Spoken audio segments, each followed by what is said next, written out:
All right, welcome back. Today, we're going to dig into a remedy that is literally everywhere under our feet. I'm talking about sand. Yep, sand. We're going to explore how this incredibly common stuff becomes a powerful homeopathic remedy called Silicea, which deals with everything from inner strength to some really fascinating personality quirks. So let's jump right in. Okay, so this quote right here, it really gets to the heart of it. The backbone of the very land that we live on. That's the key word for Silicea, backbone. You see it in the earth itself, right?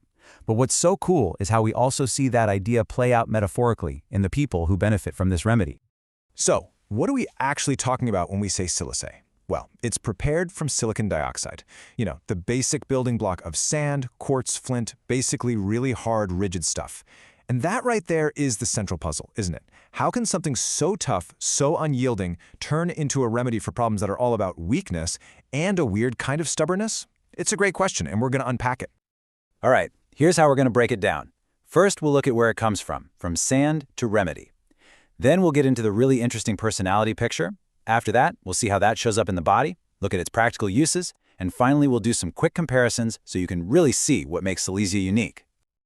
Okay, Section 1, from sand to remedy. Let's talk about the structural force of nature. Whoa, look at that number, 95%. Think about that for a second. 95% of the Earth's crust. So silica isn't just part of our world. In a very real way, it is the world's foundation. It's the bedrock. And that fact alone is a huge clue about why it's so important in homeopathy. And it's not just in rocks, right? Look at plants. It's what gives things like bamboo or even simple grasses their strength. It's their backbone. It lets them stand tall but still be flexible. This whole idea, this theme of structure and inner strength, is the exact same thread we're going to follow when we look at how Silicea works for people. All right, now let's pivot to the personality, the contradictory persona. This is where it gets really, really interesting. We're talking about a lack of grit, but with a serious stubborn streak. So here it is, the central puzzle of the Silicea personality. On one hand, you have someone who seems yielding, timid, almost shy. They really don't have a lot of self-confidence and will appear to just go along with what everyone else says. But, on the other hand, underneath all that, there's this core of pure stubbornness. They have these fixed ideas, and even though they won't fight you on it, they'll just quietly go off and do exactly what they wanted to do in the first place. It's this wild mix of yielding and rigid. And you can imagine, right? This internal tug-of-war creates a ton of anxiety. They get really hung up on maintaining a certain image, being seen as the perfect student or the super competent professional. This obsession leads to major performance anxiety, even stage fright, because failure is their worst nightmare. It shatters that image. You see it in kids who are too shy to speak up, but will stubbornly whisper the answer in their mom's ear. Oh, and then there's this really specific, classic fear, a fear of pointed things, like pins. It's a strange but very characteristic detail. Okay, let's move on to the body's blueprint. How does all this mental and emotional stuff, this lack of grit and hidden stubbornness, show up physically? Because as we know, the two are always connected. And physically, that theme of a weak structure just continues. It starts with assimilation. They might eat all the right things, but their body just can't seem to absorb the nutrients properly, so they remain weak. Then you see it in the actual framework of the body. Weak bones, issues with the spine like scoliosis, and look at the nails and hair. Brittle, distorted, thin. It's all pointing to a lack of structural integrity. Even the skin shows it. They get these stubborn abscesses, boils, cysts, infections that the body walls off but can't get rid of. It's like the body itself is being stubborn but lacks the grit to finish the job. And then there's this. You cannot discuss Silicea without talking about the bashful stool.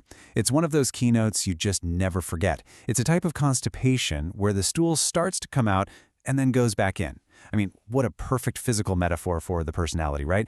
The effort is there, but there's a lack of follow-through, a retraction. It's the timidity of the personality showing up in the body. So with that picture in mind, let's look at Silicea in practice. Because its most famous use is all about doing the opposite of retracting. It's about pushing out what doesn't belong.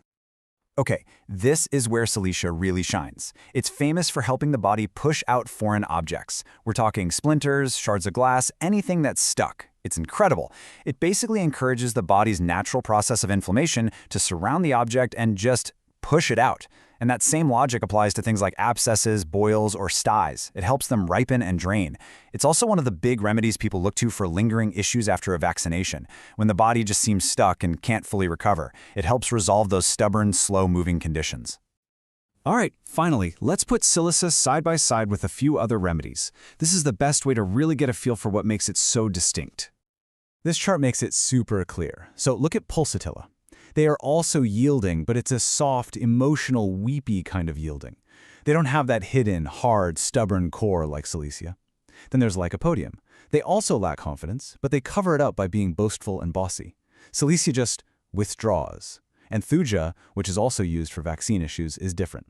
Thuja has this deep-seated feeling of being damaged or hiding a secret, and physically you see more warts and growths. So you see, it's that unique cocktail of being yielding but stubborn, plus the bashful stool and weak nails that really points you to Silicea. So let's boil it all down. What are the big takeaways for Silicea? Number 1, it's all about that contradiction. Soft and yielding on the outside, but rock-solid stubborn on the inside. Number 2, a lack of grit. This applies to their low confidence and their physical weakness and poor nutrition. And finally, number 3, it's a master of structure. It affects everything from bones to nails, and it's fantastic at helping the body push out things that just don't belong. Which brings us right back to where we started, to that central paradox. How can a substance that is rigidity, I mean it's sand, it's quartz, become a remedy for a state that's defined by both a lack of backbone and a stubborn rigidity? It really is a mind-bending example of that like cures like principle, and it leaves you with this great question to chew on. How does the very essence of a substance reflect the solution it can provide? Something to think about. Thanks so much for joining me today.